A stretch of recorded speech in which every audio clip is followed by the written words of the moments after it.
zaidi ya kumwadhimisha ama kumsherekea mama huyu ni kwa sababu ya mapambano aliyoonyesha katika Uislamu, na ndio maana mpaka sasa inabidi tumkumbuke kwa sababu amecheza dauri kubwa kwetu sisi. Lakini kama ilivyo kawaida, ada na desturi ya vikao vya Kiislamu, tunaanza kwa Qur'an na tutasomewa na mwanafunzi kutoka madrasatu Sadiq Jaafar Sadiq kutoka Majengo, inshallah. Falyatafadhal mashkuran ba'da salawatu ala Muhammadin wa ali Muhammad.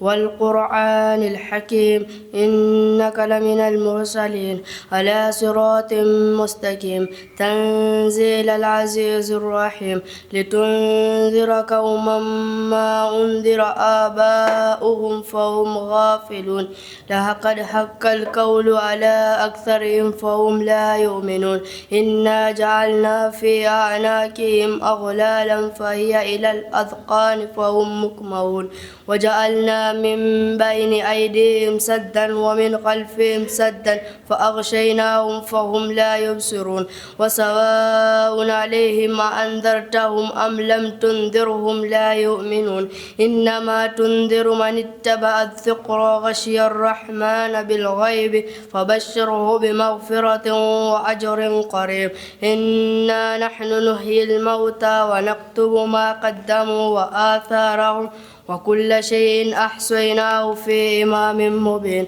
وضرب لهم مثلا أصحاب القرية إذ جاءها المرسلون إذ أرسلنا إليهم 2 فكذبوهما فعززنا بثالث فقالوا إنا إليكم مرسلون قالوا ما أنتم إلا بشر مثلنا وما أنزل الرحمن من شيء إن أنتم إلا تكذبون. اللهم صل على محمد وآل محمد.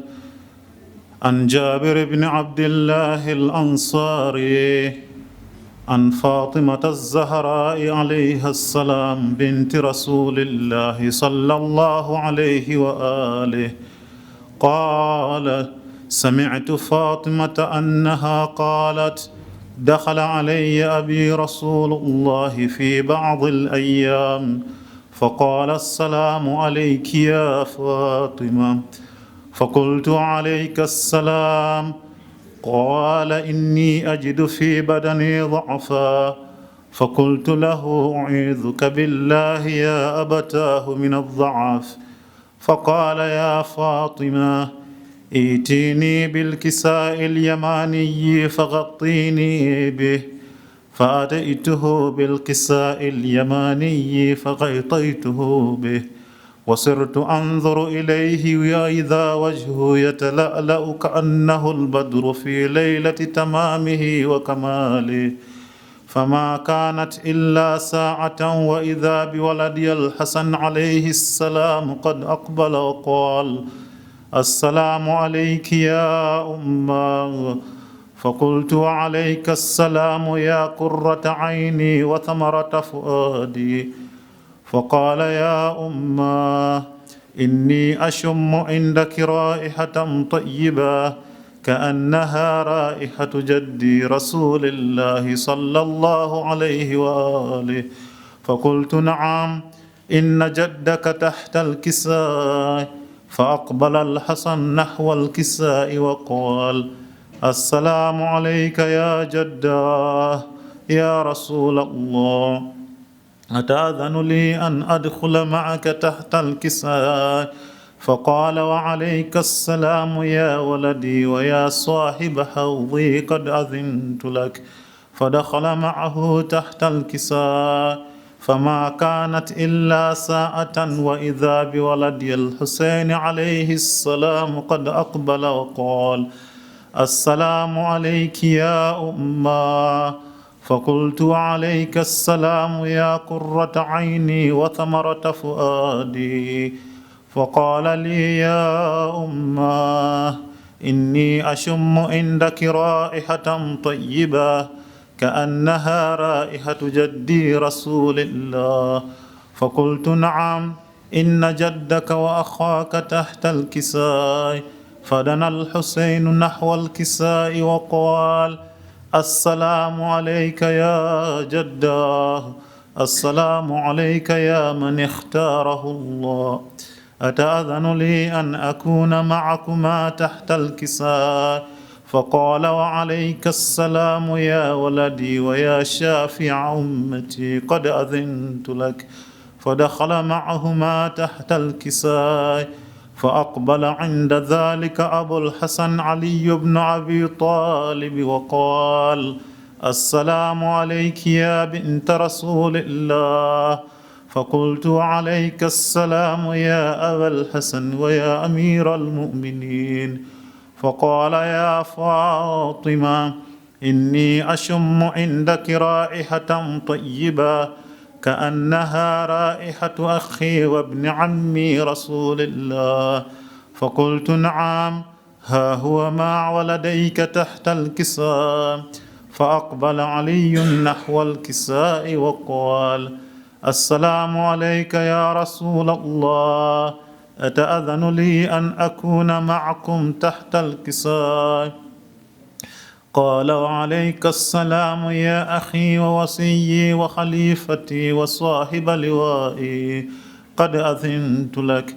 فدخل علي تحت الكساء. ثم أتيت نحو الكساء وقلت: السلام عليك يا أبتاه يا رسول الله، أتأذن لي أن أكون معكم تحت الكساء؟ قال: وعليك السلام يا بنتي ويا بضعتي، قد أذنت لك. فدخلت تحت الكساء. فلما اكتملنا جميعا تحت الكساء، أخذ أبي رسول الله بطرفي الكساء وأومأ بيده اليمنى إلى السماء. ولسفينة سفينة يا سلام أهل رسولي، صلوات الله على يا رسولي، صلاة الله على يا رسولي، نهالي زكي ولا كرامو. ولسفينة سفينة يا سلام أهل رسولي، نهالي زكي ولا كرامو. ولسفينة سفينة يا سلام أهل رسولي، زين كذا akiwa nadhifu, Zaina kazawa akiwa nadhifu, akiwa mrembo mwingi wa heshima na subira njema za kumcha Allah, kashika bendera akiwa mrembo mwingi wa heshima na subira njema za kumcha Allah, kashika bendera.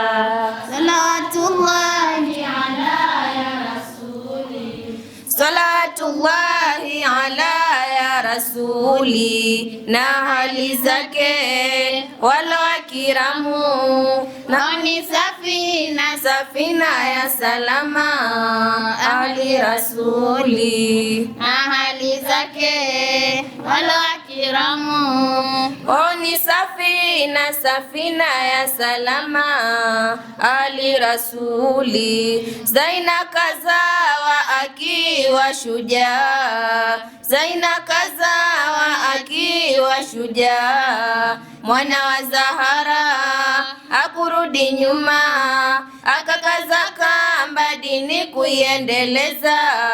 Binti Ali mwana wa Zahara hakurudi nyuma, akakaza kamba dini kuiendeleza.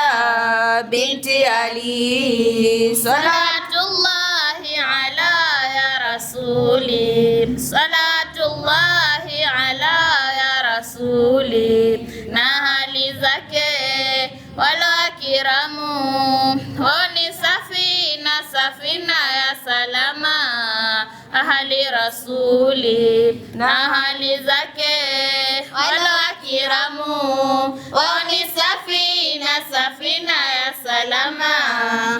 ahli rasuli. Nasru minallahi wa fatihul qaribu, nasru minallahi wa fatihul qaribu. Mwana wa Zahara hakurudi nyuma, akakaza kamba dini kuiendeleza. Binti Ali mwana wa Zahara hakurudi nyuma, akakaza kamba dini kuiendeleza.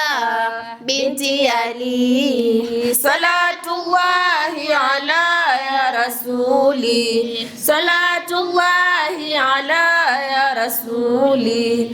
Na hali zake alowakiramu wao ni safina, safina ya salama ali rasuli. Na hali zake walowakiramu wao ni safina, safina ya salama ahli rasuli. Nasru minallahi wa fatihul qaribu, nasru minallahi wa fatihul qaribu. Mwana wa Zahara hakurudi nyuma, akakaza kamba dini kuiendeleza.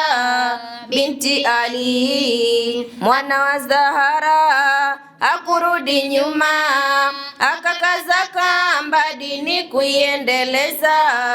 Binti Ali salatullahi ala ya rasuli, salatullahi ala ya rasuli. Na hali zake walowakiramu wao ni safina, safina ya salama ahli rasuli. Na hali zake walowakiramu wao ni safina, safina ya salama ahli rasuli. Salatullahi ala ya rasuli, salatullahi ala ya rasuli. Na hali zake walowakiramu wao ni safina, safina ya salama ahli rasuli. Na hali zake walowakiramu wao ni safina,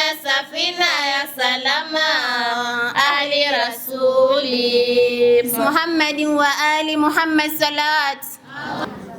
Mtume wake Rabbana leo amebashiriwa, mtume wake Rabbana leo amebashiriwa.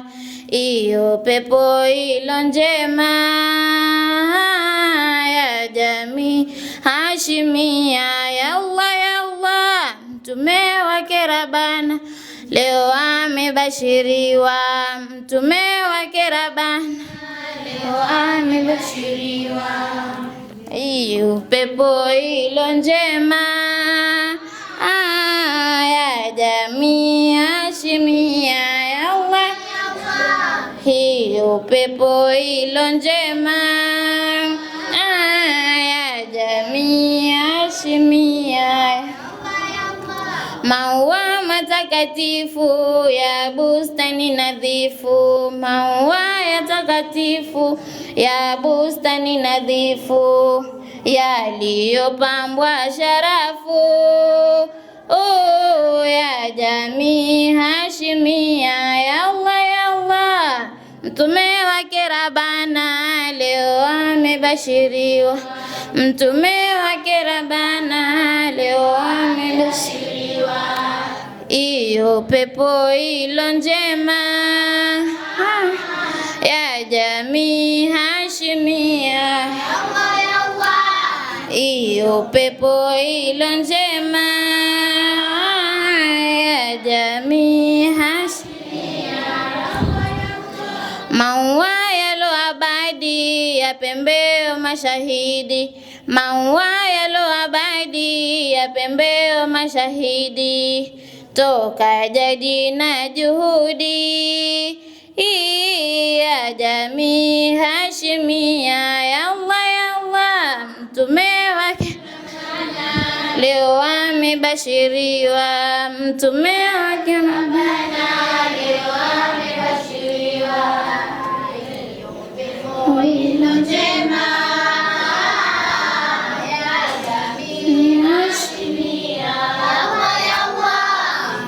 hiyo pepo ilo njema ya jamii Hashimia.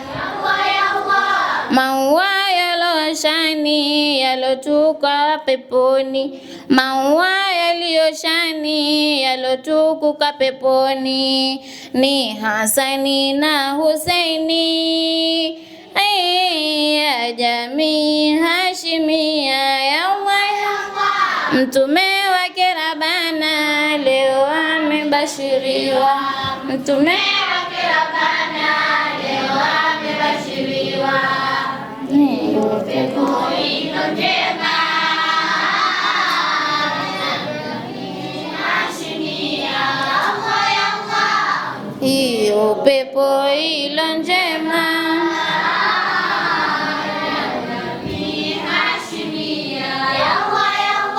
Mtume ndio shina lao na jivuli la uzao, Mtume ndio shina lao na jivuli la uzao, na Ali pamoja nao ya jamii Hashimia. Ya Allah, Mtume wake Rabbana leo amebashiriwa, Mtume wake Rabbana leo amebashiriwa.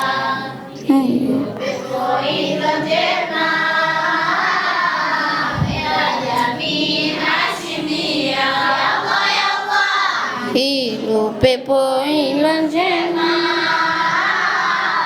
ya jamii Hashimia.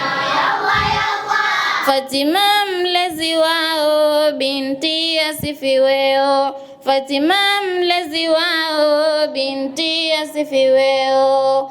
Pepo yao ni pepo ni yao makao ya jamii Hashimia. Mtume wake Rabbana leo amebashiriwa, Mtume wake Rabbana leo amebashiriwa. Pepo ilo njema ya jamii Hashimia. Hiyo pepo ilo njema ya jamii Hashimia. Pamoja na wote ambao walotoka makwao, pamoja na watu ambao walotoka makwao kufuata sabili yao ya jamii Hashimia. Ya Allah, Mtume wake Rabbana leo amebashiriwa, Mtume wake Rabbana leo amebashiriwa. Hiyo pepo ilo njema ya jamii Hashimia. Hiyo pepo ilo njema ya jamii Hashimia. Mtume wake Rabbana leo amebashiriwa, Mtume wake Rabbana leo amebashiriwa. Hiyo pepo ilo njema ya jamii Hashimia. Ya Allah, hiyo pepo ilo njema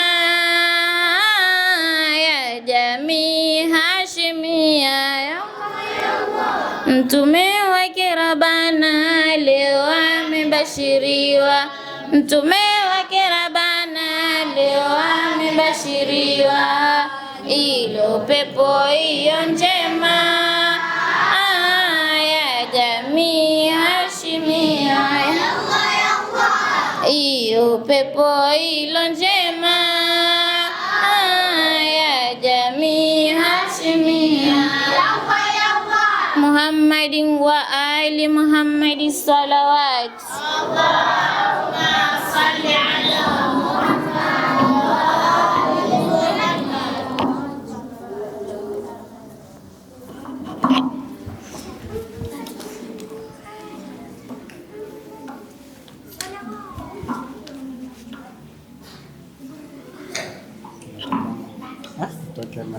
Atoka sasa.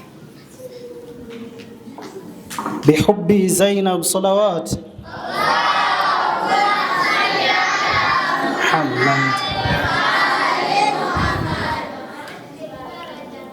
Naam, shukran kwa kasida hiyo. Sasa hivi hatua inayofuata, a'udhu billahi minash shaitani la'inir rajim. Bismillahir rahmanir rahim. Alhamdulillahi rabbil alamin wa huwa rabbul mashariqain wa rabbul maghribain wa huwa rabbus samawati wal ardi wa ma fihin wa huwa rabbul izzati salam. Wassalatu wassalam ala ashrafil anbiya'i wal mursalin sayyidina wa habibina wa maulana Abul Qasim Muhammad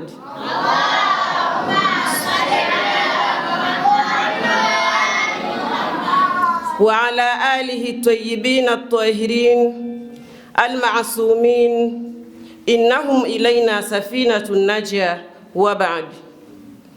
Ama baada ya kumhimidi Mwenyezi Mungu Subhanahu wa Ta'ala na kutaka rehma zimshukie kipenzi chetu mtume wetu Muhammad sallallahu alayhi wa alihi wasallam, Allahumma salli ala Muhammad.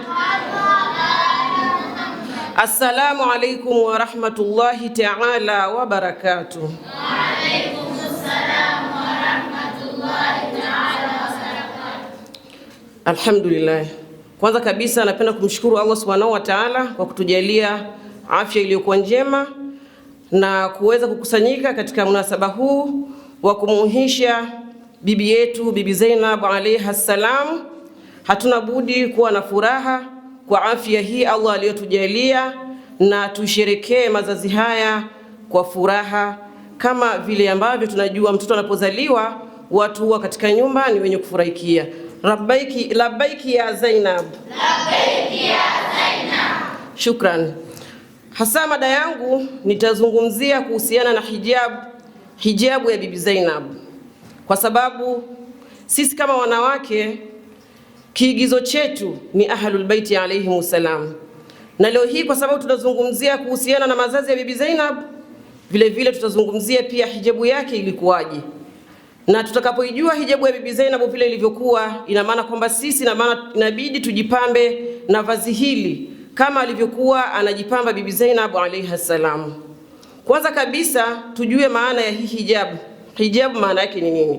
Tunaambiwa hijabu si vazi tu linalovaliwa juu ya mwili, ukajiwekea tu buibui juu ya mwili wako, bali ni alama ya utambulisho kwa wanawake waliokuwa wema.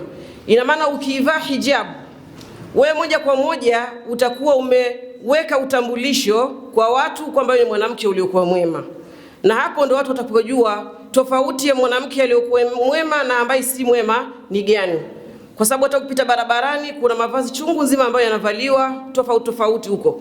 Lakini utakapojiingiza katika vazi la hijabu, kwa wewe moja kwa moja mtazamo wa watu watakuangalia kwa mwanamke ambaye ulikuwa mwema. Na pia vile vile ni alama inayoonyesha thamani ya mwanamke. Ina maana utakapovaa hijabu, wewe mwenyewe umeshajiwekea picha kwamba ni thamani, yani mwili wako wewe mwenyewe ni thamani kwako wewe kama mwanamke. Na pia vile vile unalinda pia hadhi yako kutokana pia na amri ya Allah Subhanahu wa Ta'ala. Kwa sababu vazi hili si kwamba ni mtu tu amejiwekea kwamba tuvae hijabu ndo pale mtu aamue kwamba leo ninaivaa ama nisiivae. Tujue kwamba vazi hili ni amri ya Allah Subhanahu wa Ta'ala.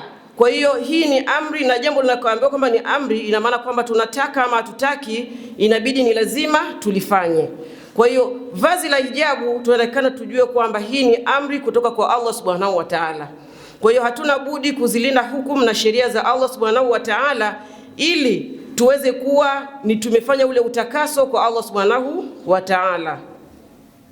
Tukiangalia vazi hili la hijabu katika Suratun Nur ambayo ni aya ya 31, Allah Subhanahu wa Ta'ala ametuambia kutokana na sura hii.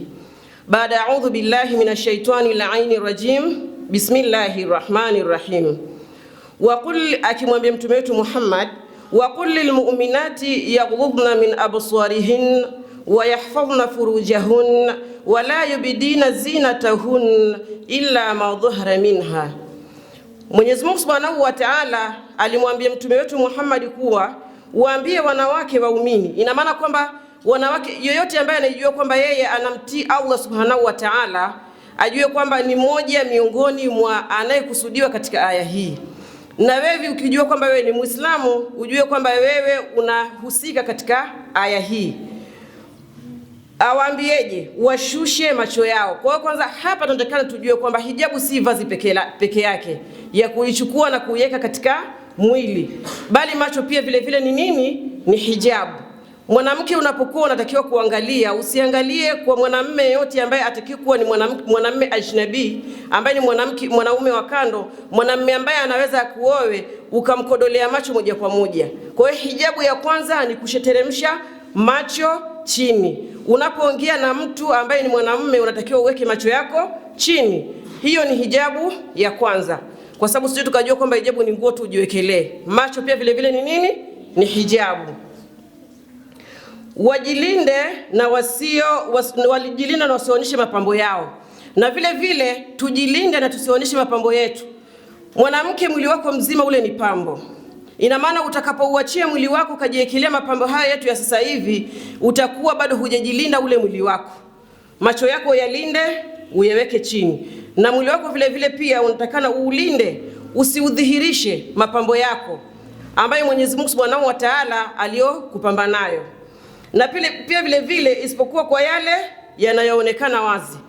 Sehemu zinazoonekana wazi kama vile uso na vitanga vya mikono. Kwa hiyo mtu anapokuwa anavaa hijabu, ahakikishe kwamba amevaa hijabu ile ambayo inaonekana kwamba hii ni hijabu. Si avae hijabu nusu ambayo itakayemuonyesha maumbile yake ama yale mapambo yake ambayo Mwenyezi Mungu Subhanahu wa Ta'ala amemjalia nayo. Na pia vile vile Mwenyezi Mungu Subhanahu wa Ta'ala akasema katika suratul Ahzab ambayo ni aya ya 59, akamwambia mtume wetu Muhammad sallallahu alayhi wa alihi wasallam, Allahumma salli ala Muhammad wa ali Muhammad.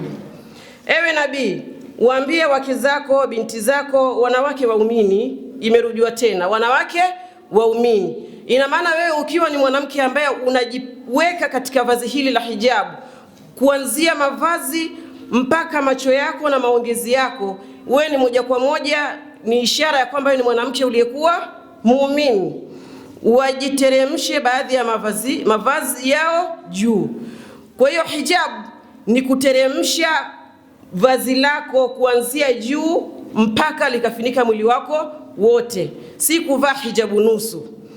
Tunaambiwa kwamba hiyo itakuwa ni karibu zaidi ambayo ni utambulisho na wasidhuriwe.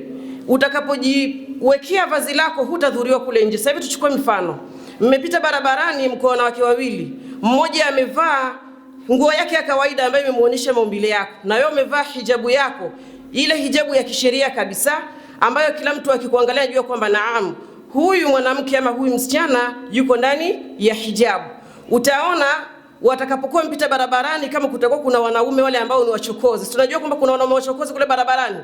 Utaangalia pale katika wale wawili watakopita, kama atakuwa yule aliyotangulia mbele ni yule ambaye amevaa nguo ya kumuonyesha katika maumbile yake, utasikia vijana wachokozi wanampigia ile makelele, bibi bibi, mmeona. Lakini utakapokuwa umejistiri, kila mtu anakuambia muachilie huyu. Huyu ni mtu wa Mwenyezi Mungu.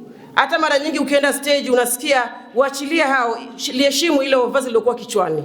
Yaani hawataki pia wakufanyeje, wakusumbue. Lakini ukivaa nguo ambayo itakuwa ni yenye kuonyesha maumbile yako, utasumbuliwa tu lazima kule barabarani. Kwa hiyo vazi hili ni la heshima, na tutakapoilinda heshima hii, hata wale wa kule nje pia vile vile watailinda hiyo heshima yetu. Sasa tuangalie zile hijabu ambazo wasichana wetu sasa hivi wanazozivaa, ili tofautishe hijabu inayotakikana kuvaliwa ni gani na ile hijabu ambayo ni ya mapambo tu mtu amejiwekelea ni gani. Ukiangalia msichana wa sasa hivi anavaa ndani, kavaa kibodi kata tumbo, kavaa trouser imembana, imemuonyesha kabisa. Ndani juu amejiwekelea, unaona, yani hii ni hijabu ya kujiwekelea, amejiwekelea hijabu, mbele iko wazi. akitembea hii maumbile sehemu ya mbele yote inawachiana wazi. Kwa hiyo ile kata tumbo yake yote inaonekana. Watoto wetu, mabinti wetu, mjue kwamba hii si hijabu. Yani ni sawa sawa tu na mtu kama vile hujavaa kitu, kwa sababu nia yako lile vazi lako la ndani lionekane na silimeonekana. Kwa hiyo tujue kwamba hii sio hijabu iliyokuwa kamili. Ama mtu anavaa nguo yake ndani imemshika ikamuonesha vizuri kabisa, alafu juu akajiwekelea hijabu ambayo ni transparent, inaonyesha kiasi ambacho anataka kisimama kule, unamwona kuanzia vile alivyochorwa na Mwenyezi Mungu Subhanahu wa Ta'ala mpaka mwisho. Pia mabinti yetu mtakapovaa nguo ya namna hii, pia mjue hapo amejavaa hijabu. Na watu walivyokuwa wakaidi mabinti yetu sasa hivi, ukimuelezea kwamba mwanangu hii si hijabu, atakwambia kwani si nimevaa nguo? Kwani shida iko wapi mama? Na si nimevaa. Yani yeye bora tu basi kavaa, lakini kitu kimemshika kimenata na katika mwili wake kabisa. Kwa hiyo mabinti mjue kwamba hii pia sio nini? Hijabu. Ama unakuta mtu amevaa hijabu hizo tu sasa hivi mikono makubwa, si ndio? Mtu amevaa hakuvaa na hizi hand socks. Akinyosha mkono hivi, mkono wote waonekana. Na usikute labda saa hiyo amejipamba, amejiwekea mapiko, hina, anafanya mkono wake hivi kila mtu amuone kwamba yuko na nini? Na piko. Hiyo pia si hijabu. Si hijabu ile aliyojipamba Bibi Zainab alayha salam. Na pia vile vile unaweza kumkuta binti amevaa hijabu yake lakini nusu. Ametengeneza nywele zake, anataka akitoka kule nje watu waweze kufanyaje? Kumuona. Anavaa nusu hijabu. Huku juu mbele zote nywele zinafanyaje? Zinaonekana. Ukimuuliza ndio umejivaaje hivyo? Si nimevaa tu. Yani wanavaa ile hijabu kwamba tu nimevaa hijabu. Kwa hiyo pia mjue mabinti zetu hii si hijabu. Ukivaa hijabu, vaa hijabu full hijabu, lakini si nusu hijabu. Ama saa nyingine unakuta binti amevaa hijabu, kavaa vizuri, kajistiri nywele ni kila kitu, lakini amejipamba vilivyo. Akitoka uko nje kila mtu akimwangalia katika uso, mandhari yake yani anakuwa yuko tofauti, yani kishajitoa katika ile hijabu kamili. Pia hiyo si nini? Si hijabu. Tusidhihirishe, Mwenyezi Mungu amesema tusidhihirishe nini? Mapambo yetu. Mapambo yale Allah aliyokujalia tunatakikana tujifiche na tusiyadhihirishe, isipokuwa kwa wale ambao watakuwa wameruhusiwa na Allah Subhanahu wa Ta'ala waweze kufanyaje? Kutuona. Na pia vile vile kuzungumza, namna utakavyoongea pia vile vile matamko pia ni hijabu. Wewe utakapokuwa umevaa hijabu yako vizuri, mfano kama mimi nimevaa hapa, nitokee huko nje nikutane na watu niongee maneno ambayo hayafai, maneno ya matusi, maneno ya maudhi, maneno ambayo hayastahili kuongea mbele za watu. Pia kuzungumza kuna hijabu yake. Wewe ukiwa umejivalisha hijabu nguo lile, basi ujue hijabu si nguo peke yake. Macho yako na matamshi yako pia vile vile yakuwe nini? Hijabu. Sasa tuangalie hijabu ya Bibi Zainab alayha salam. Tunaambiwa Bibi Zainab huyu ambaye ndo mfano wa heshima na haya. Bibi Zainab alikuwa ndo mfano wetu wa nini? Wa heshima na haya. Alikuwa ni mwanamke mwenye heshima na pia vile vile alikuwa na haya. Haya pia ni miongoni mwa nini? Mwa hijabu. Ina maana wewe mwanamke ukiwa huna haya mbele za wanaume, unakuwa tu unaongea maneno yaliyokuwa si maneno mazuri, ina maana kwamba ile umejitoa pia katika nini? Katika hijabu. Kuwa na heshima, kuwa na haya kama Bibi Zainab alayha salam. Bibi Zainab alijulikana pia vile vile kama vile mwanamke aliyokuwa na elimu na utiifu kwa Allah Subhanahu wa Ta'ala. Ina maana utakapojipamba na vazi la hijab utakuwa umemtii Allah Subhanahu wa Ta'ala, kwa sababu ndiyo miongoni mwa hukumu na sheria za Allah. Wakati wa maisha yake yote hakuwahi kujionyesha mbele za wanaume wasiokuwa maharamu zake. Yani alikuwa anajihifadhi vilivyo. Kwa hiyo kama ikiwa Bibi Zainab alayha salam alikuwa anajistiri na alikuwa hadhihirishi mapambo yake mbele ya wanaume ambao waliokuwa sio wale waliokuwa maharamu wake, basi na sisi pia vile vile tunatakiwa tuliweke vazi hili, tujipambe nalo kama alivyojipamba Bibi Zainab alayha salam. Na pia vile tunaambiwa kwamba aliheshimu hijabu yake. Kama Bibi Zainab aliheshimu hijabu yake, na sisi tunatakiwa tuiheshimu. Na kule kuiheshimu ni kule kujizuia kukodolea macho kila unayemuona barabarani, kujizuia kuongea na maneno yaliyokuwa hayafai kuongea mbele za watu. Kwa hali tena zote Bibi Zainab alijizuia. Hata alipokuwa katika hali ngumu, Bibi Zainab yeye alikuwa katika vazi la hijabu.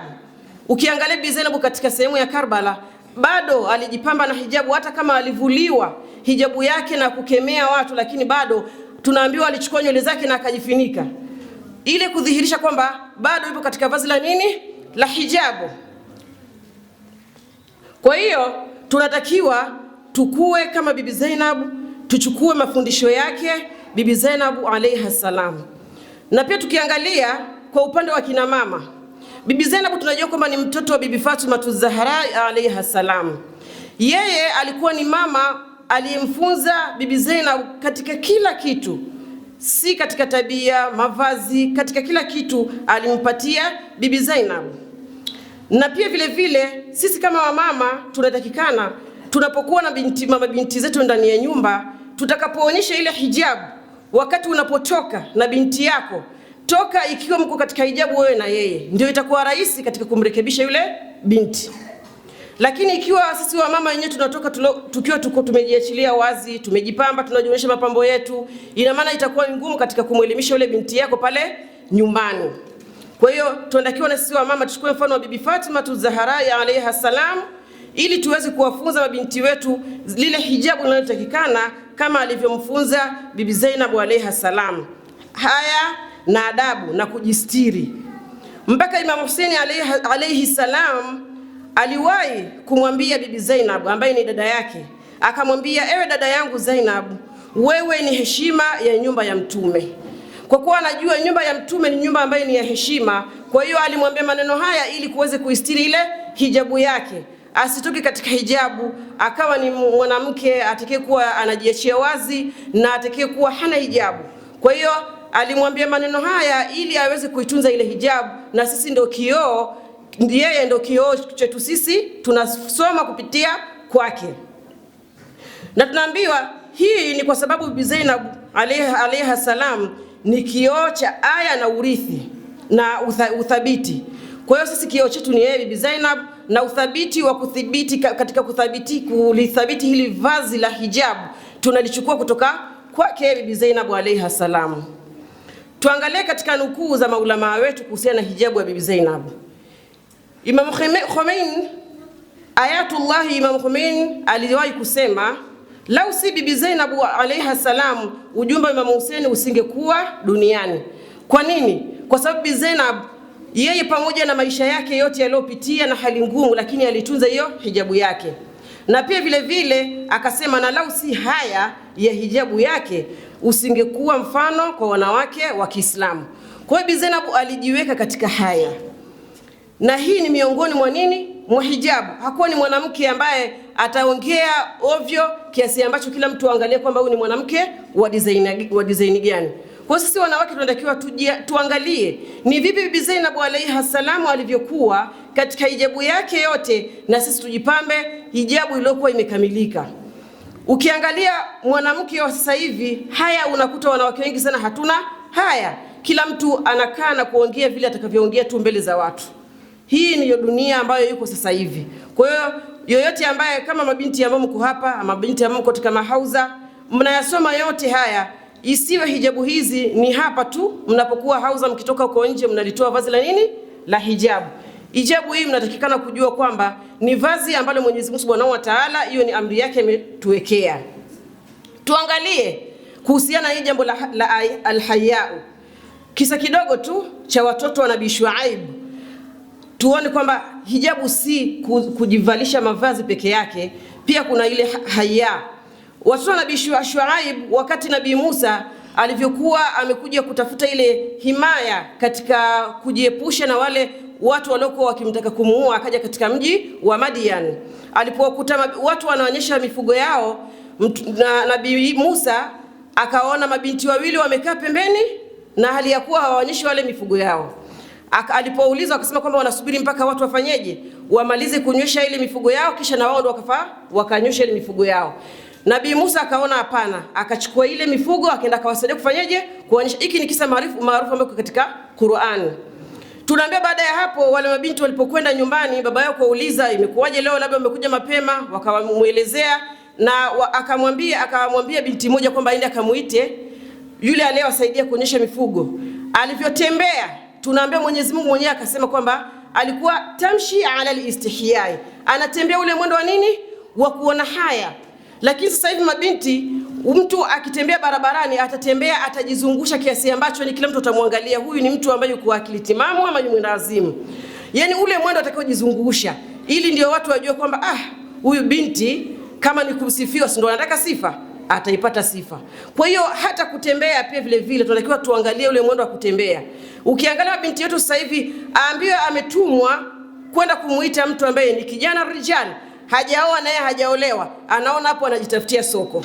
Atatembea mwendo ambao yeye akifika pale yule kijana mwenyewe ataanza kupata nini, tashwishi. Kwa hiyo hijab pia ni kufanyeje, kutembea. Tutembee kwa istihyai kama alivyosema Allah Subhanahu wa Ta'ala katika Qur'ani alipokuwa akizungumzia kisa cha watoto wa binti wa Nabii Shuaib.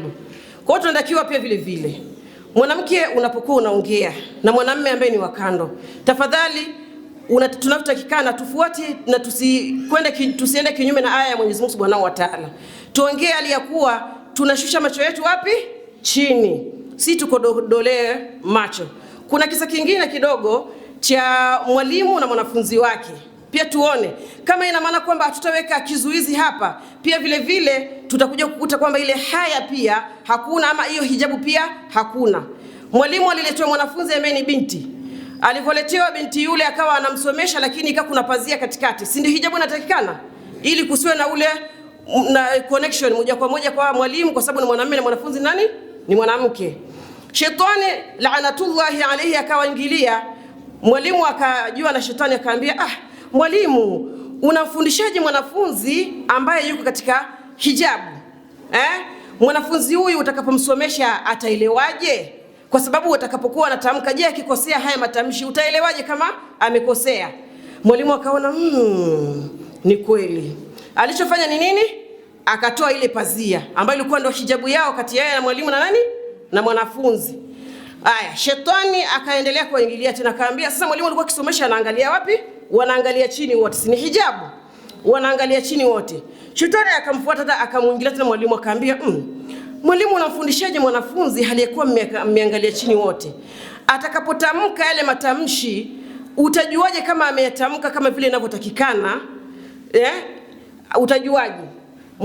Mwalimu yule akaona kwamba sasa hapa kinachofuata kumbe ni nini? Ili niweze kumuelewa nimtazame. Mwalimu akaanza kumtazama nani? Mwanafunzi. Kuna hijabu tena hapo? Hakuna hijabu. So shetani yule laanatullahi alayhi akawaingilia wale mpaka ikawa sasa hakuna hijabu tena, na mwisho masomo yale yakavurugika. Tusiendelee mbele tukapoteza muda. Tuonekana tujue kwamba kuna hijabu pia baina ya mwalimu na mwanafunzi. Usikae moja kwa moja ukijua kwamba huyu ni mwanamume ajnabi na ukajipatia ile kumkodolea na kuzungumza, yani kwa mazungumzo yale ambayo unajua kwamba utaleta tashwishi ndani yake. Tunaambiwa kwa kumalizia, tunaambiwa kwamba Imam Ali alayhi salam amesema katika Nahjul Balagha akisema haya ni vazi bora kwa wanawake. Tuonekana tuko na nini? Na haya ni vazi bora kwa wanawake. Kwa hivyo hijabu ya kweli inaanza moyoni. Mtu anatakiwa avae hijabu ya kweli wapi? Moyoni.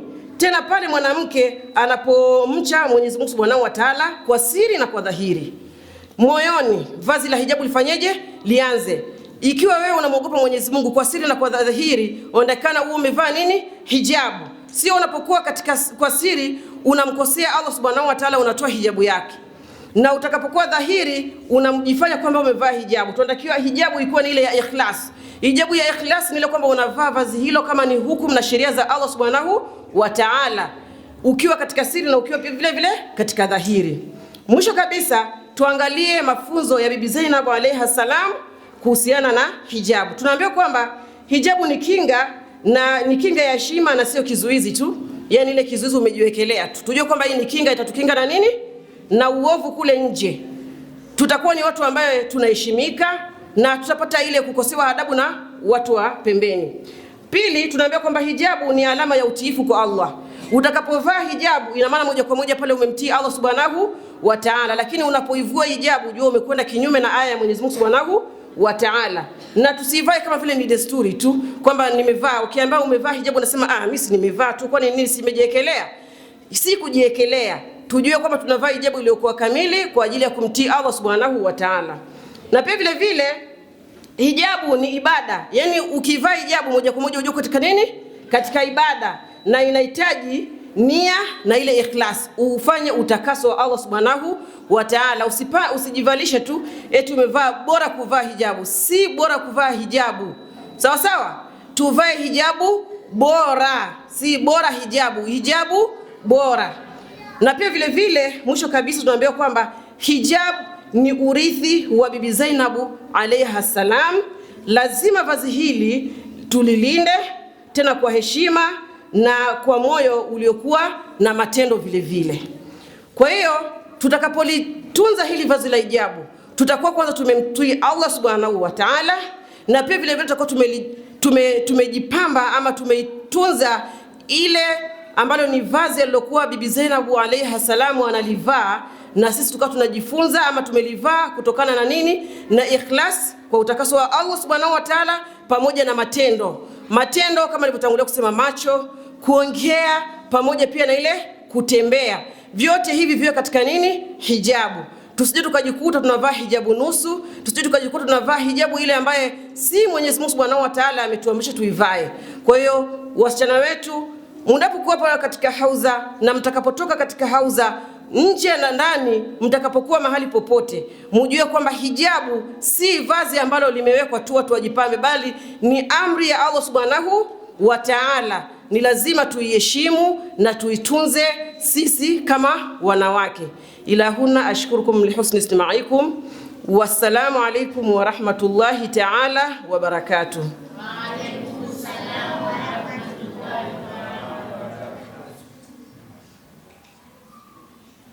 حب زينب الكبرى. اللهم صل على آل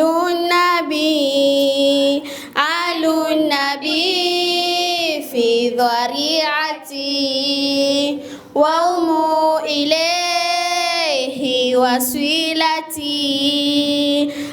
آل النبي في ذريعتي وهم إليه وسيلتي. أرجو به أعطى غدا بيد اليمين صحيفتي. آل النبي في ذريعتي وهم إليه وسيلتي. أرجو به أعطى غدا بيد اليمين صحيفتي. Kwa kweli ni watukufu walokingwa na machafu. Kwa kweli ni watukufu walokingwa na machafu.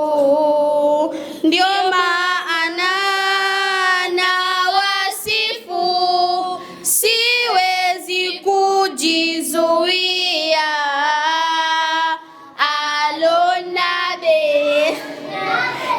Al-Nabi fi dhari'ati wa umu ilayhi wasilati.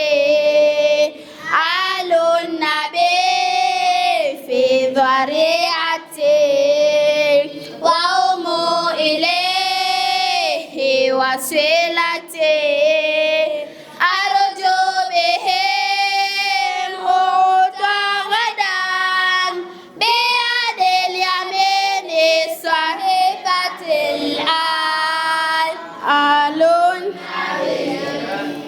kuwapenda ni ibada, kisha napata faida. Kuwapenda ni ibada, kisha napata faida.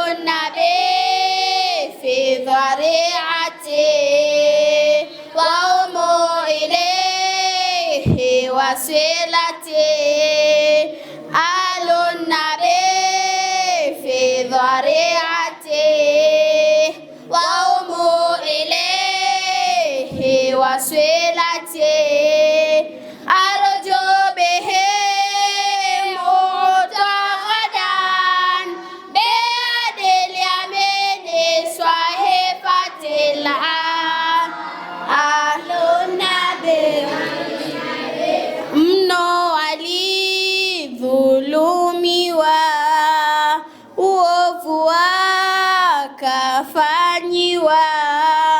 Mno walidhulumiwa, uovu wakafanyiwa. Kwa Mungu watalipiwa, kwa dini kuitetea.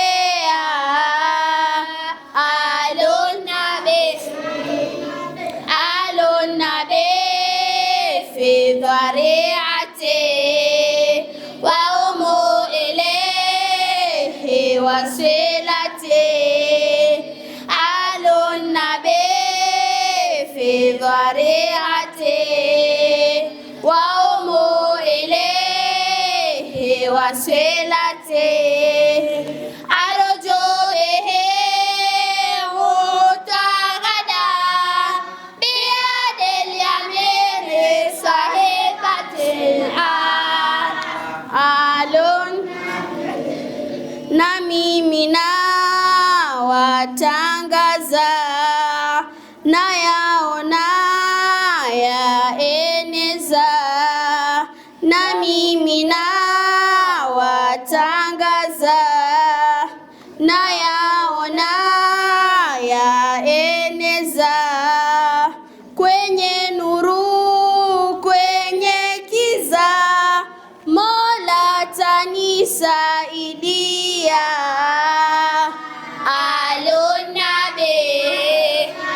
Alunnabi fi dhari'ati wa umu ilayhi wasilati.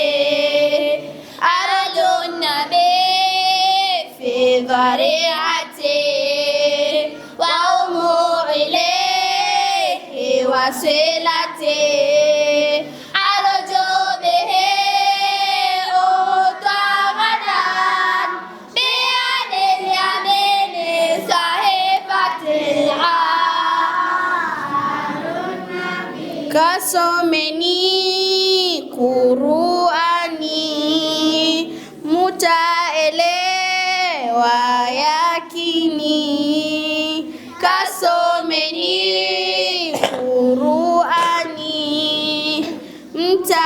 mtaelewa yakini, kuwa wana sifa gani aliyatumwa nabia.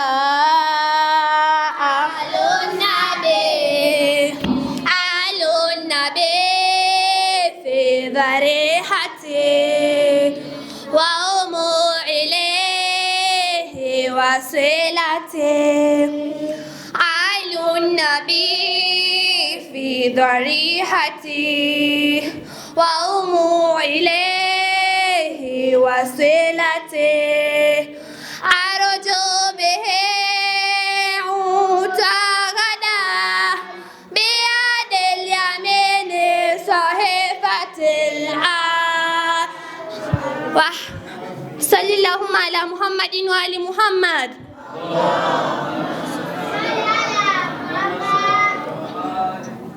Naam, shukran wanafunzi kutoka Madrasatu Jaafar Sadiq Majengo. أعوذ بالله من اللعين الشيطان الرجيم بفضل الله بسم الله الرحمن الرحيم الحمد لله رب العالمين بارئ الخلائق أجمعين باعث الأنبياء والمرسلين والصلاة والسلام على رسول الله خير خلق الله البشير النذير والسراج المنير الطهر الطاهر والعلم الظاهر المنصور المؤيد المصطفى الأمجد أبي القاسم محمد. اللهم صل على محمد وآل محمد وعلى أهل بيته الطيبين الطاهرين المعصومين المظلومين، لا سيما بقية الله في الأراضين، روحي وأرواح العالمين لتراب المقدمه الفدا، وصحبتهم المنتجبين، وجميع الأنبياء والمرسلين، ومن تبعهم بإحسان إلى يوم الدين، وبعد. صل على محمد وآل محمد. اللهم صل على محمد وآل محمد. يقول الله سبحانه وتعالى في محكم تنزيله بعد أعوذ بالله من الشيطان الرجيم: قل لا أسألكم عليه أجرا إلا المودة في القربى. ويقول الإمام الصادق عليه السلام: رحم الله شيعتنا، خلقوا من فاضل طينتنا وعجنوا بماء ولايتنا، يحزنون لحزننا ويفرحون لفرحنا. صلوا على محمد وآل محمد. اللهم محمد وآل. سماحة الشيخ المهدي، Sheikh Mwadama, brother Amir, wazee wangu, maustadha, wanafunzi wa hauza, wanafunzi wa madaris, assalamu alaikum wa rahmatullahi ta'ala wa barakatuh.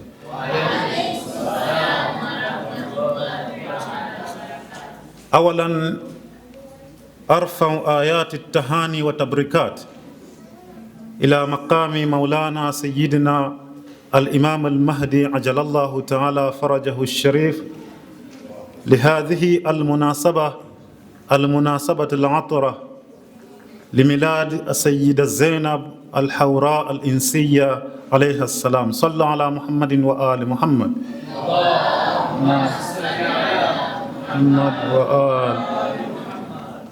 Kwanza kabisa tunamshukuru Mwenyezi Mungu Subhanahu wa Ta'ala ambaye ametupa taufik ya kuweza kukutana sehemu kama hii na kuweza kufanya dhikra au ukumbusho wa miongoni mwa watu watukufu zaidi ambaye ni bibi au Sayyida Zainab alaiha assalam. Allahumma salli ala Muhammad wa ali Muhammad, ambayo ni dhikra ya kuzaliwa kwake, dhikra ya kuzaliwa huyu mtoto ambaye alichukua nafasi kubwa zaidi ya kuweza kueneza Uislamu ambao unaitwa al-Islamu al-asil, yani Uislamu wa ukweli. Kwanza kabisa ni vigumu kumzungumzia Sayyida Zainab kwa furaha, kwa sababu maisha yake mengi, sehemu kubwa ya maisha yake yamegubikwa na misiba na huzuni, na huzuni hii inaanza hata wakati huu. Tukirudi katika jamii yetu sisi ya Ahlul Bait alayhim salam ya Shia, ni kwamba tuna wanawake kidogo sana ambao ni wanawake walikuwa ni ramz, walikuwa na wanawake ambao wanachukua nafasi kubwa katika jamii ya Kiislamu. Lakini je, hawa wanawake tunawapa haki zao? Hawa wanawake kidogo, Sayyida Zahra alayha salam, Bibi Zainab alayha salam, Sayyida Fatima al-Masuma, wakati mwingine dhikra zao zinapita hata wala hata hatujui kama kuna watu kama hao. Kwa hivyo madhulumia bado yanaendelea.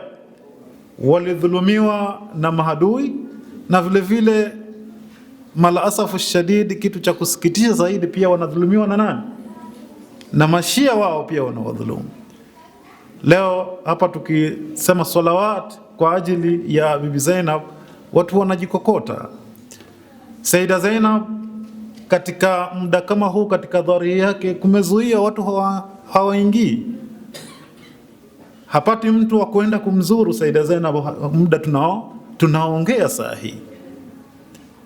Ala kulli hal, sisi alhamdulillah tumepata hii nafasi Inshallah tunamwomba Mwenyezi Mungu Subhanahu wa Ta'ala kwa haya ambayo tutakayoyafanya tuyaandike katika mizani ya hasanati zetu inshallah. Vile vile kwa kuwakumbuka watu watukufu hawa siku ya kiyama inshallah, tusiweze kuharamishwa shifaa bil khusus shifaa ya Sayyida Fatima az-Zahra alayha salam. Allahumma salli ala Muhammadin wa ali Muhammad wa ali Zainab wama adraka ma hiya Zainab. Sayyida Zainab alayha salam ni nani? Ana nafasi gani katika jamii ya Kiislamu? Ana nafasi gani katika jamii ya Ahlul Bait? Ana nafasi gani katika jamii ya ubinadamu kwa ujumla? Tunapotaka kumzungumzia Sayyida Zainab, kuna pande nyingi zaidi za kuweza kumwarifisha Sayyida Zainab. Tunaweza kumtambulisha Sayyida Zainab alayha salam kwa kupitia nasaba yake. Ana nasaba ambayo imejaa utukufu, nasaba ambayo imejaa uchamungu. Tunaweza kumtambulisha Sayyida Zainab alayha salam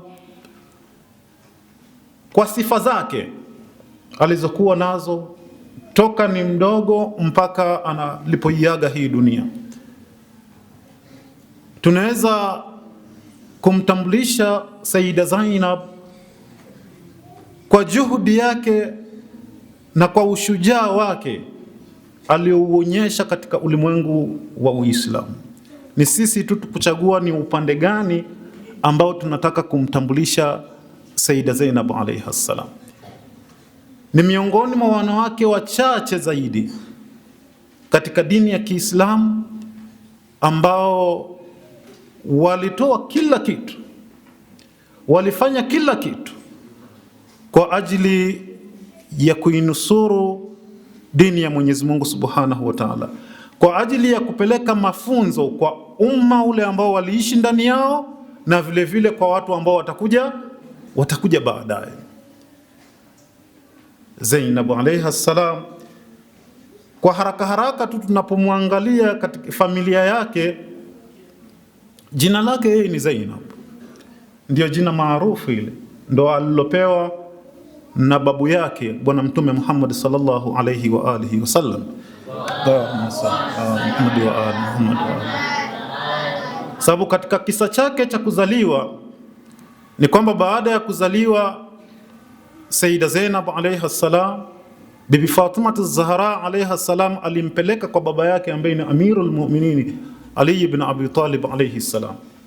Allahumma salli ala Muhammad wa ali, kwa ajili ya ampatie jina huyu mtoto ambaye amezaliwa. Na hii ni ada ya binadamu wote. Mtoto anapozaliwa, baba ndiye anakuwa na kauli ya mwanzo zaidi ya kuweza kumpatia jina huyu mtoto. Alipopelekwa kwa Ali Amirul Mu'minin alayhi salam, al-Imam Ali akasema kwamba siwezi kumtangulia mtume katika hili, kama vile ilivyokuwa kwa al-Imam Hassan na vile vile kwa al-Imam Hussein. Akamwambia kwamba siwezi nikamtangulia bwana mtume katika hili, yeye mtume ni aula zaidi, ana haki zaidi ya kumpatia jina huyo Zainab. Na tunajua jina la mtume, unapopatiwa jina na mtume huwa linatoka wapi? Bila shaka linatoka kwa Mwenyezi Mungu, kwa sababu mtume la yantiku anil hawa in huwa illa wahyun yuha, kwamba mtume haongee tu mambo yake ya ambayo yanasukumwa na matamanio ya nafsi yake, isipokuwa ni wahai, isipokuwa ni revelation kutoka kwa nani? Kwa Mwenyezi Mungu Subhanahu wa Ta'ala. Kwa hivyo katika baadhi ya riwayati inasemekana mtume alikuwa ametoka kidogo, aliporudi Bi Fatima az-Zahra akampelekea huyu mtoto, na bwana mtume akampatia jina la Zainab.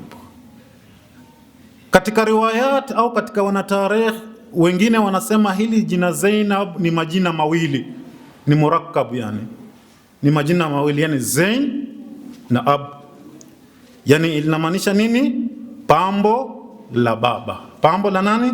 La baba. Yani Zainab ndio pambo la al-Imam Amir al-Mu'minin alayhi salam, kwa tafsiri hiyo. Na kwa tafsiri nyingine kwamba Zainab ni mti mzuri wenye harufu nzuri, maana ya Zainab. Almuhim, katika tafsiri zote hizi ni kwamba jina hili ni nini?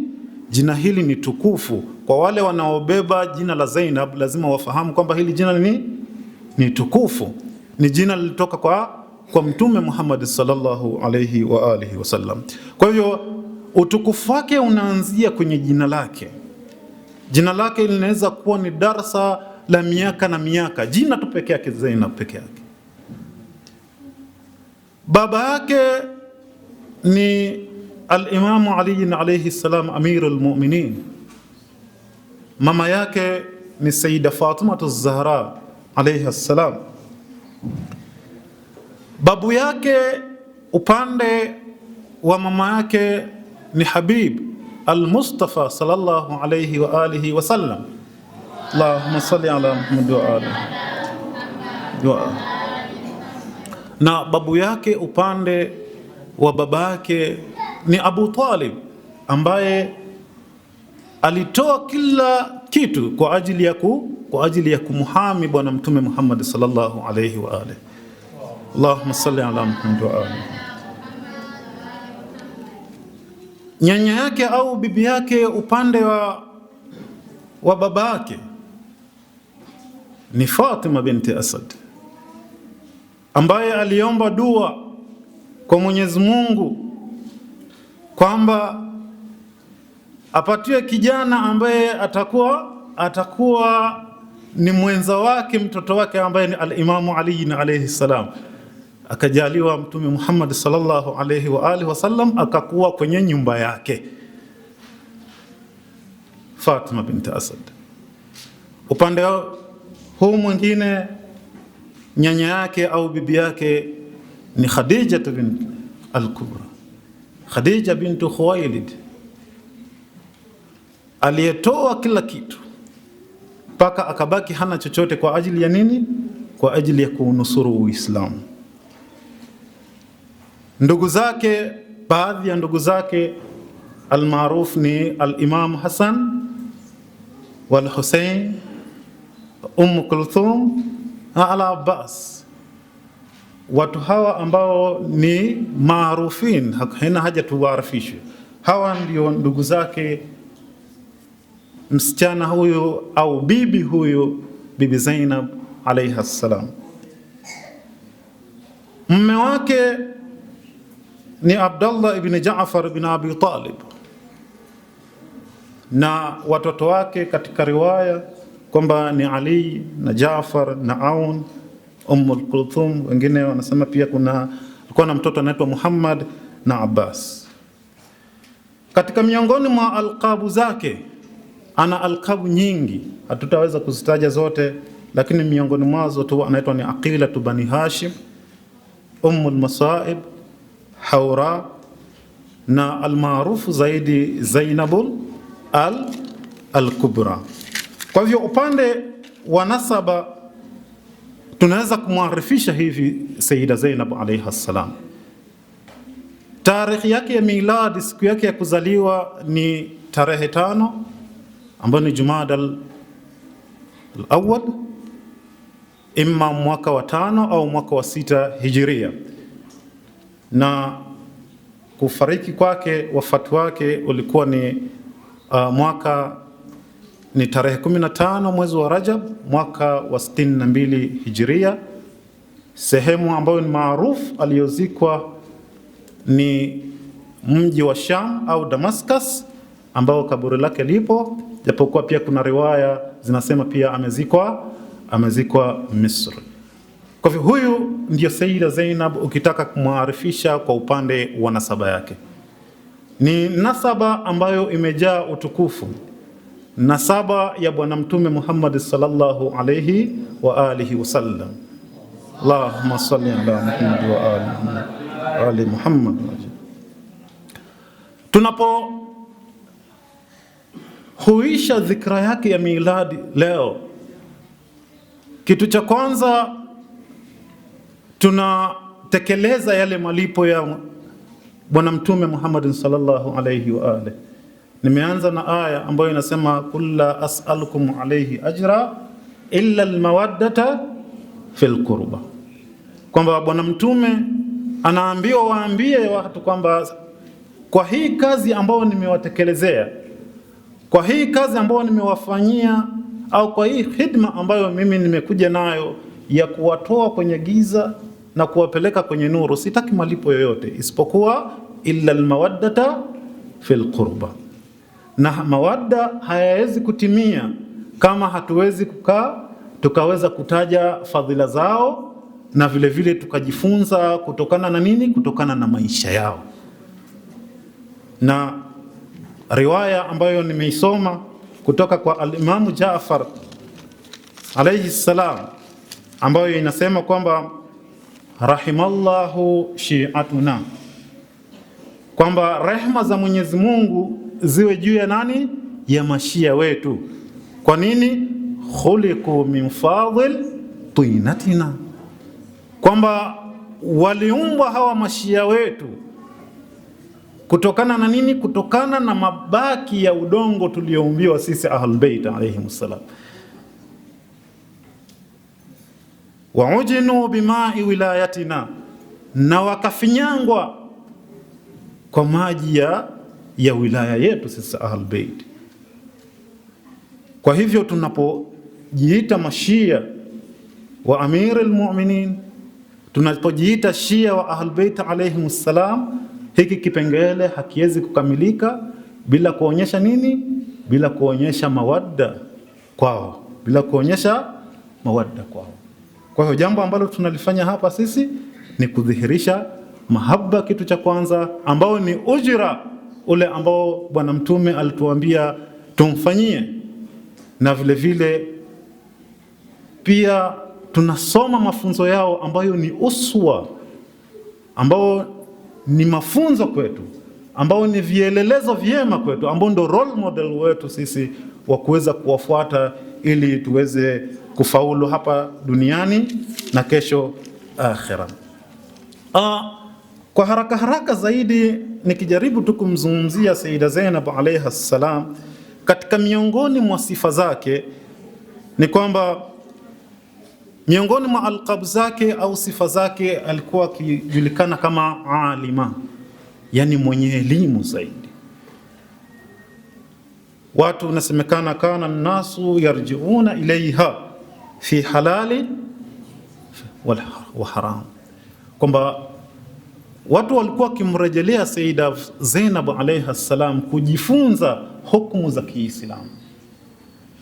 Alipokuwa Kufa, wanawake wa Kufa walikuwa wanaume wa Kufa walimjia al-Imamu Ali alayhi salam, wakamuomba kwamba wake zao au wanawake zao waje kwa bibi Zainab alayha salam ili kuja kufanya nini? Ili kuja kupata mafunzo.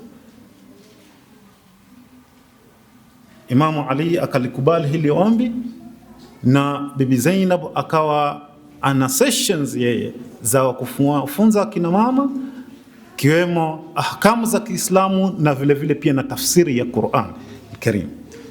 Kwa hivyo aliweza kulelewa katika misingi hii.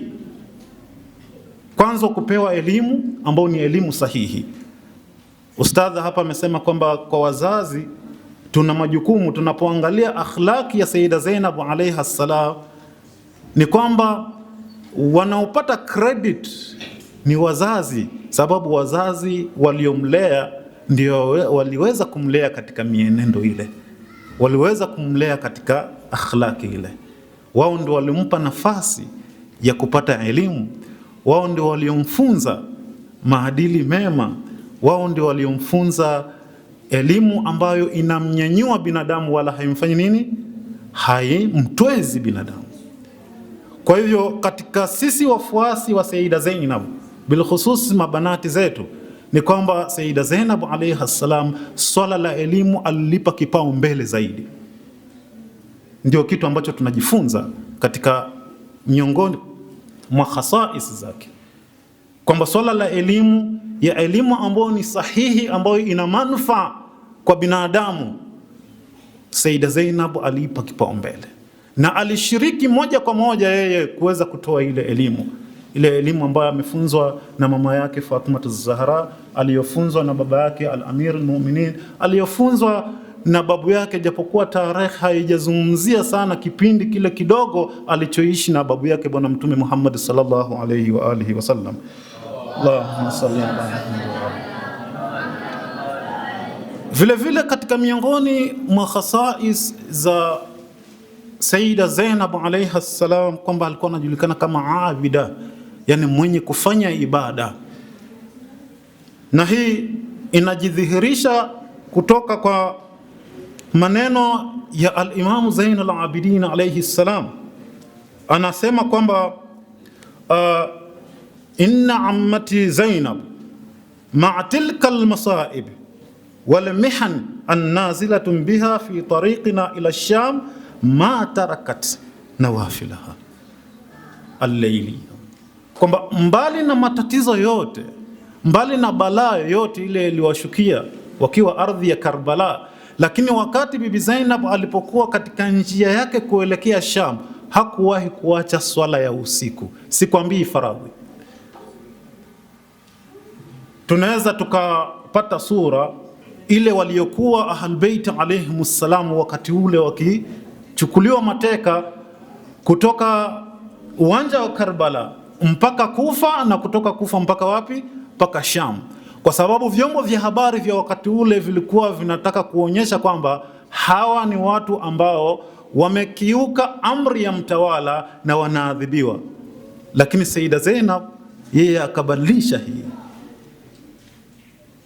haikuweza kumdhoofisha katika kufanya ibada kwake. Kwa hivyo kuna jambo la kujifunza hapa katika ibada, na bilkhusus kwa wanawake zetu. Kielelezo chema hapa Sayyida Zainab alayha salam, katika miongoni mwa khasais zake alikuwa anaitwa mukhaddira. Sayyida Zainab alikuwa toka udogoni mwake alivyofunzwa ni mtu wa kujichunga. Nafikiri tumezungumzia kuhusiana na hijabu hapa kwa urefu, sitaki kurudia katika hijabu. Sayyida Zainab alikuwa ni mtu wa kuchunga mipaka. Alikuwa anachunga asiweze kuwa yeye ndio wa kwanza kusababisha fitna. Inapokewa ya kwamba Sayyida Zainab alayha salam walipokuwa wanaenda kulitembelea kaburi la Bwana Mtume, al-Imamu Ali alayhi salam alikuwa akimwamrisha al-Imamu Hasan alayhi salam azime lile taa ili Zainab asiweze kuonekana na wanaume wengine, ili Zainab asije kuwa kwamba ni sababu ya kuleta fitna fulani. Alikuwa ni mukhaddira, alikuwa ni mwanamke mwenye heshima kubwa, na ndio maana aliweza kufanya dauri kubwa ambalo tunaikumbuka sisi leo, ambao ameweza kuacha athar katika tarehe hizi. Hijabu zetu, ni hijabu za nani? Az-Zainabiyya, kwa ajili ya kujizuia na kujiheshimu kama mwanamke, kujiheshimu kama kiongozi, na kujiheshimu kama mtu ambaye anataka kuleta usawa na usafi katika jamii. Leo hii tunapewa sura tofauti tofauti ya hasa ya kuweza kujizuia. Leo hii mwanamke amepewa tafsiri tofauti tofauti. Kuna haki ambazo zimekuja ambazo mwanamke anaambiwa kwamba yeye lazima awe na haki sawa na mwanaume. Hiyo ilikuwa kama Mwenyezi Mungu alikuwa anataka hivyo, hangeomba jenda mbili, hangeomba jinsia mbili, angeomba tu jinsia moja. Inna sa'yakum la shatta, kwamba wana majukumu ambayo kila mmoja ana majukumu yake, kila mmoja ana responsibilities na duties ambazo anafaa kufanya katika huu ulimwengu, ambazo zinaendana na maumbile yake.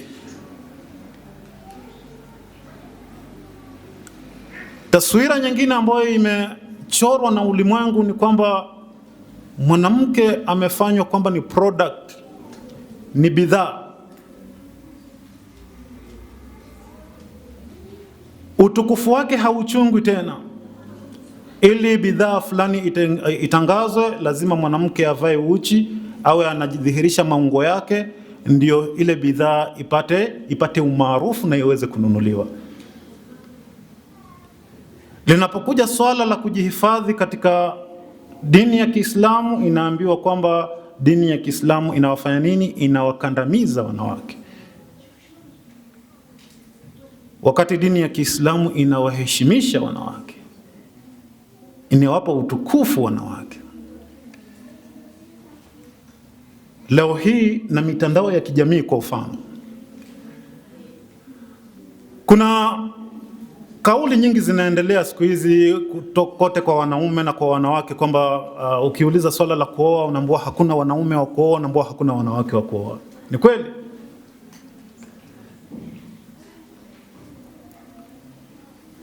Lakini unaposet standards wewe za kwamba nataka kuolewa na mwanamume huyu, nataka kumuoa mwanamke huyu, wewe mwenyewe uko nazo hizo standards? Hizo standards wewe mwenyewe uko nazo mwanzo? Nataka mwanamume mcha Mungu, wewe ni mcha Mungu? Nataka mwanamume tajiri, wewe ni tajiri? Kama vichekesho vinavyoendelea katika mtandao, mimi nataka mwanamume tajiri, sijui naomba na baba wako. Je, baba wako ni tajiri? Almuhimu hapa, je, standards zile ambazo unaziweka wewe uko nazo? Tukifuata kwa mfano wa Bibi Zainab alayha salam, Bibi Fatima az-Zahra alayha salam, unaambiwa kama hangekuwa Amirul Mu'minin yupo, basi Bibi Fatima az-Zahra angekosa kufun, angekosa mtu wa kuendana naye, kwa sababu yeye pia alikuwa na zile standards. Kwa hivyo kaonekana kwamba anahitajia mtu pia naye na wa standards. Kwa hivyo Bibi Zainab alayha salam anatufunza kwamba ili udae standards upande wa pili, wewe ni lazima uanze kuwa nazo hizo standards wewe mwenyewe. Hakuna mtu ambaye anaweza kukuheshimisha, wewe mwenyewe ndio unaanza kujiheshimisha mwanzo.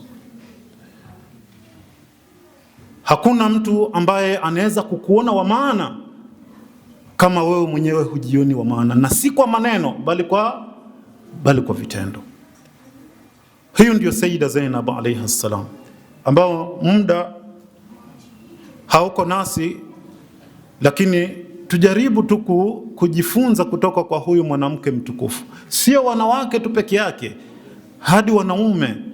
Sayyida Zainab ameweza kufanya mambo ambayo wanaume wengi hawakuweza kuyafanya. Wengi sana waliojiita maswahaba hawakuweza kuyafanya. Kwa hivyo katika hadhara kama hii inatupa nafasi, saa hizi ambazo tunapewa hapa au muda huu hauwezi kututosha sisi kumzungumzia Sayyida Zainab. Ni tunatoa tukionjo kidogo, lakini katika masiku haya ni ya kurudi na kumsoma vizuri huyu mwanamke mtukufu kama huyu, na kuweza kujifunza kutoka na nahji yake, kuweza kufaidika na lifestyle yake ile aliyoishi inshallah. Na tumuombe Mwenyezi Mungu Subhanahu wa Ta'ala hiki kidogo ambacho tumekikadimisha hapa akiweke katika mizani ya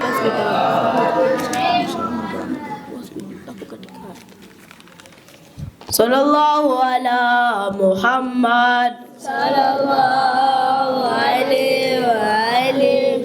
Ya Zainabu, mke mwema ya Zainabu, ya Zainabu, mke mwema ya Zainabu, ya Zainabu, mke mwema ya Zainabu. Haidar, mke mwema ya Zainabu, ya Zainabu, mke mwema ya Zainabu, ya Zainabu, mke mwema ya Zainabu, ya Zainabu, mke mwema ya Zainabu, memsifu Haidar, mke mwema ya Zainabu, ya Zainabu, mke mwema ya Zainabu, ya Zainabu, mke mwema ya Zainabu, ya Zainabu, mke mwema ya Zainabu, memsifu Haidar, mke mwema ya Zainabu, ya Zainabu, mke mwema ya Zainabu, ya Zainabu, mke mwema ya Zainabu, ya Zainabu, mke mwema ya Zainabu, memsifu Haidar, mke mwema ya Zainabu. Ni binti Ali na Fatima ya Zahra, ni binti Ali na Fatima ya Zahra, jina lake ni pambo la baba yake, memsifu Haidar, mke mwema ya Zainabu, ya Zainabu, mke mwema ya Zainabu, ya Zainabu, mke mwema ya Zainabu, ya Zainabu, mke mwema ya Zainabu, memsifu Haidar, mke mwema ya Zainabu. Jamadul Awwal kazaliwa huko Madina, Jamadul Awwal kazaliwa huko Madina, tarehe 5/6/24, memsifu Haidar, mke mwema ya Zainabu, ya Zainabu, mke mwema ya Zainabu, ya Zainabu, mke mwema ya Zainabu, ya Zainabu, mke mwema ya Zainabu, memsifu Haidar, mke mwema ya Zainabu. Na kidete kasimama Umu Masaib, na kidete kasimama Umu Masaib, mbele Yazidi bila hata ya uoga, memsifu Haidar, mke mwema ya Zainabu, ya Zainabu, mke mwema ya Zainabu, ya Zainabu, mke mwema ya Zainabu, ya Zainabu, mke mwema ya Zainabu, memsifu Haidar, mke mwema ya Zainabu. Mjukuu wa kike wa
salawat. أعوذ بالله من الشيطان الرجيم بسم الله الرحمن الرحيم الحمد لله رب العالمين وصلى الله على سيدنا محمد وآل بيته الطيبين الطاهرين.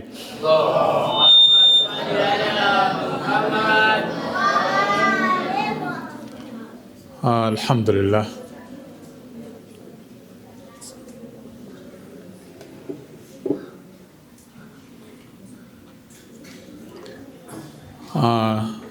Tuashukuru Mwenyezi Mungu Subhanahu wa Ta'ala kwamba majlisi hii ya kumbukumbu ya Bibi Zainab alayha salam imeisha salama.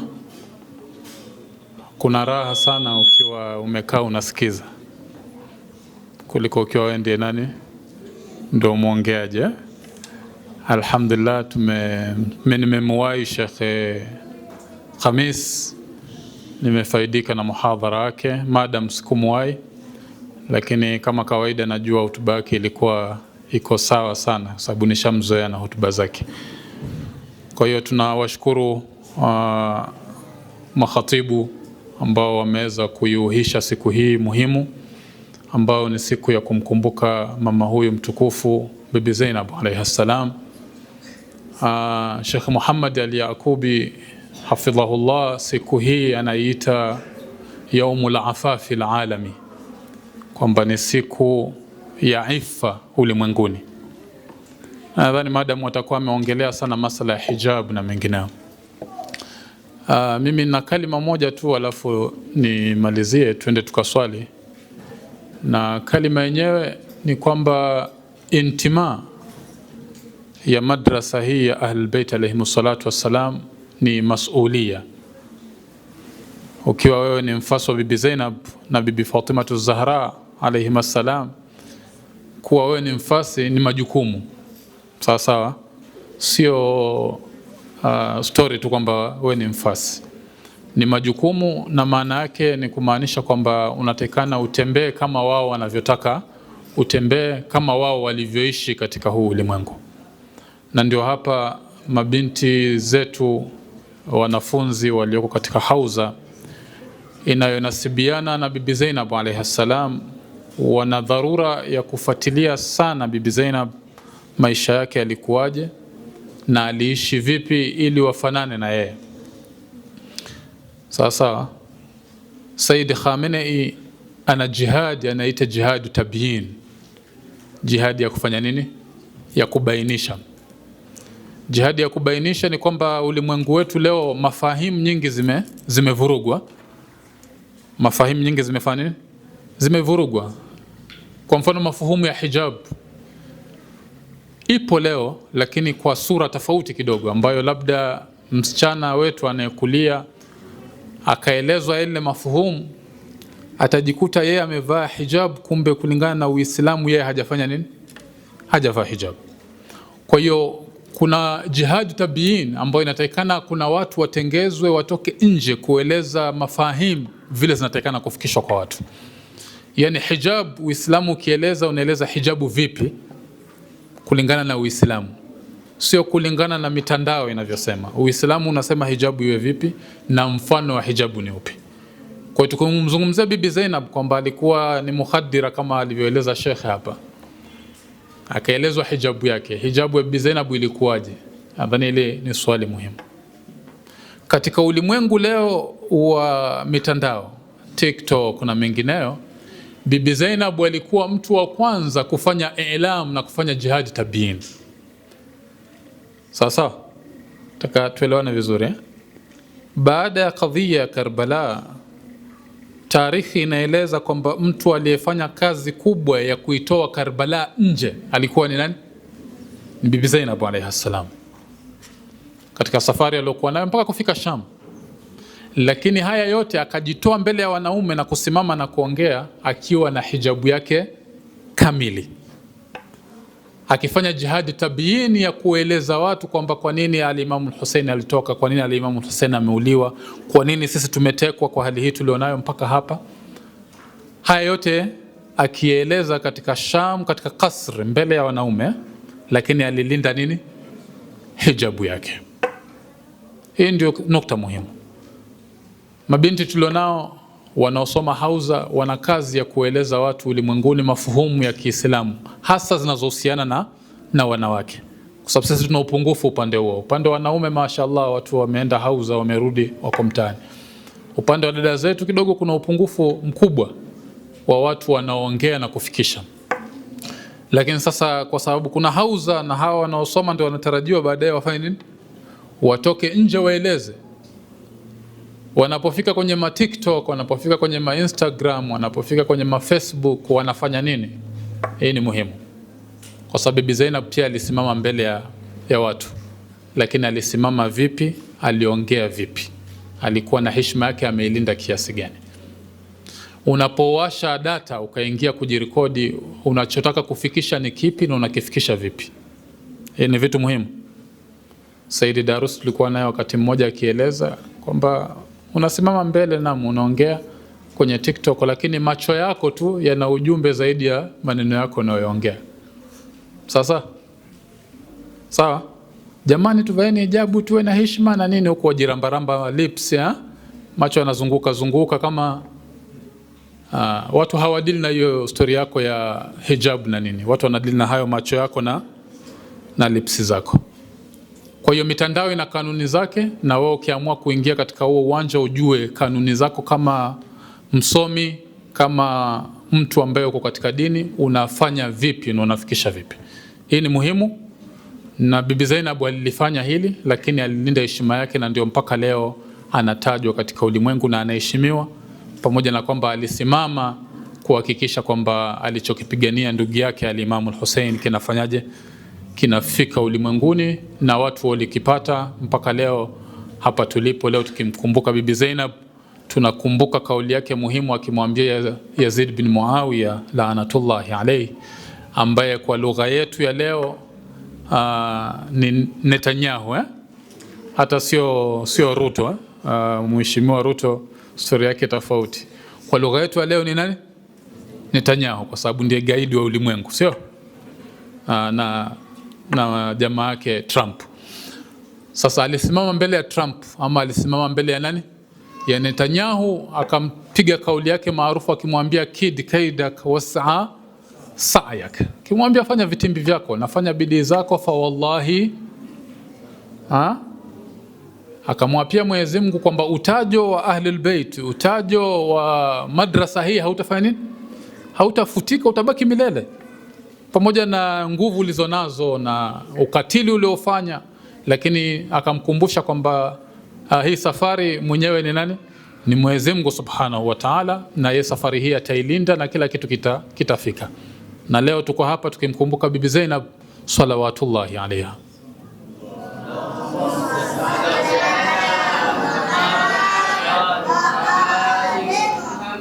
Hatumkumbuki Hindi na wale wanawake wengine mnaowajua kwa vitimbi vyao. Kwa hiyo